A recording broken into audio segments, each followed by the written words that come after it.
আসসালামু আলাইকুম, welcome to my channel Farzana's travel. কেমন আছেন সবাই? আশা করি ভালো আছেন। আজকে আমি এসেছি সিরাজ চুই গোস্তে। এটা মিরপুর 10 নম্বরে অবস্থিত। খুলনার অথেন্টিক চুই গোস্ত টেস্ট করার জন্যই এখানে মূলত আসা। এরপরে আমরা এখানে নিয়েছিলাম পোলাও, সঙ্গে সিরাজ চুই গোস্ত যেটা গরুর সেটা, এবং নিয়েছিলাম গরুর ছক্কা ডাল। তো আমরা সবাই ওয়েট করছিলাম খাবারের জন্য।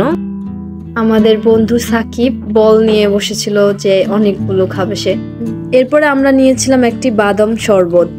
আর আমাদেরকে যখন পোলাও দেওয়া হচ্ছিল, সঙ্গে গরম গরম ঘি সার্ভ করা হচ্ছিল পোলাওয়ের উপরে, সঙ্গে কিছু খেজুর দেওয়া হয়েছিল, সালাদ ছিল, এই যে গোস্ত, এটা ছিল গরুর গোস্তের চুই ঝাল। আর আমাদের আরেক ফ্রেন্ড নিয়েছিল খাসির গোস্তের চুই ঝাল। খাসির গোস্তের চুই ঝালটা ছিল 200 টাকা করে, আর গরুর গোস্তের চুই ঝাল ছিল 190 টাকা করে। হিউজ পরিমাণের চুই ঝাল সেটা দেওয়া ছিল, এবং অনেক রসুন দেওয়া ছিল, এবং মশলাটাও অনেক বেশি ছিল।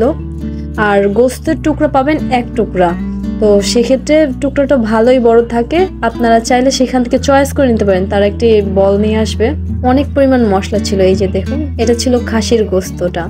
বাদাম শরবতটা ছিল 70 টাকা করে। বাদামের শরবতে অত্যাধিক জাফরান ছিল, বা জাফরানের ফ্লেভার ছিল। এছাড়া এই যে খাসির চুই ঝাল বা গরুর চুই ঝাল অনেক মশলাদায়ক ছিল দেখে ভালোই লেগেছিল, বাট যারা মশলা পছন্দ করেন না তারা অ্যাভয়েড করতে পারেন।